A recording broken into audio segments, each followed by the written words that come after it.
Wow, কি দারুণ লাগছে দেখতে! শুধু দেখতে নয়, খেতেও কিন্তু দারুণ লাগবে।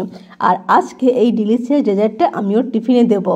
প্রথমেই বলে রাখি, এটা কোনো শর্ট টাইমের টিফিন নয়, বেশ খানিকটা সময় লাগবে। আমি এই টিফিনটা বানাবো এটা মনে স্থির করে নিয়েই আগের দিন রাত্রেবেলা বাড়িতে আসার সময় পাউরুটি, কাজু বাদাম এগুলো নিয়ে এসেছি। দুধ ঘরেই ছিল, তো রাত্রেবেলা বাড়িতে এসে দুধটাকে বেশ ঘন করে জাল দিয়ে ফুটিয়ে প্রায় 3 ভাগের 1 ভাগ করে নিয়েছি। সকালবেলা ওই দুধটা থেকে খানিকটা দুধ তুলে রেখে বাকি দুধের মধ্যে গুঁড়ো দুধ, একটু সামান্য এলাচ দিয়ে ফুটিয়ে একদম ঘন একটা মিশ্রণ তৈরি করে নিয়েছি।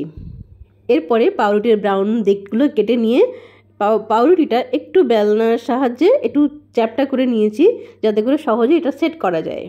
এরপর পাউরুটির মধ্যে দুধের মিশ্রণটা দিয়ে একটু জলের সাহায্যে ফোল্ড করে নিয়ে টিফিন বাটিতে বসিয়ে দিলাম। এরপর এটার মধ্যে ঠান্ডা করা দুধ খানিকটা পুরো একদম ভরে দিয়েছি। এবার কিছুক্ষণ পরে এই দুধটা টেনে যাবে এবং খেতে বেশ ভালো লাগবে। এরপর উপর দিয়ে দিয়ে দিয়েছি কাজু বাদাম, আমন্ড কোচানো, আপনারা একটু কিশমিশ এগুলো দিতে পারেন, বেশ ভালো লাগবে দেখতে। আর সাথে দিলাম কিছুটা বেদানা। বেদানাটা দিলে কি হবে, বেদানাটা ওর খাওয়াও হয়ে যাবে আর সেই সাথে দেখতেও কিন্তু দারুণ লাগবে। ব্যাস রেডি হয়ে গেল আমাদের মিষ্টি মিষ্টি ডিলিশিয়াস একটা ডেজার্ট। তো এর সাথে সাথে আমি একটু ঝাল ঝাল টাইপের কিছুটা দিতে চাচ্ছিলাম, যেহেতু পাউরুটি রয়েছে। অফ ক্যামেরাতেই আমি একটা আলু পাতলা করে কেটে ভাজা বসিয়ে দিয়েছি। আলুটা ভাজা হয়ে গেলে আমি ওর মধ্যে সামান্য গোলমরিচ আর হালকা একটু বিট নুন দিয়ে ভালো করে ম্যাশ করে নিয়েছি। আর এটা যেহেতু ভাজা রয়েছে, খেতেও বেশ ভালো লাগবে। ভাজা দিলেও হতো, যেহেতু পাউরুটি দেবো, পাউরুটির সাথে আলুটা ম্যাশ করে দিলে এটা স্যান্ডউইচ টাইপের ভাব আসবে, দেখতেও ভালো লাগবে, খেতেও ভালো লাগবে।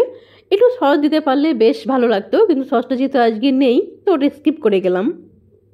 পাউরুটিগুলো একটু হালকা করে সেঁকে নিয়েছি। এবার পাউরুটির মধ্যে আলুটা দিয়ে একটু সুন্দর করে চেপে দিলাম, চেপে এবার স্যান্ডউইচের মতন কেটে দেবো। ব্যাস এভাবেই আমাদের দুটো আইটেম রেডি হয়ে গেল। দুটো আইটেমই কিন্তু অনেক বেশি সুন্দর হয়েছিল।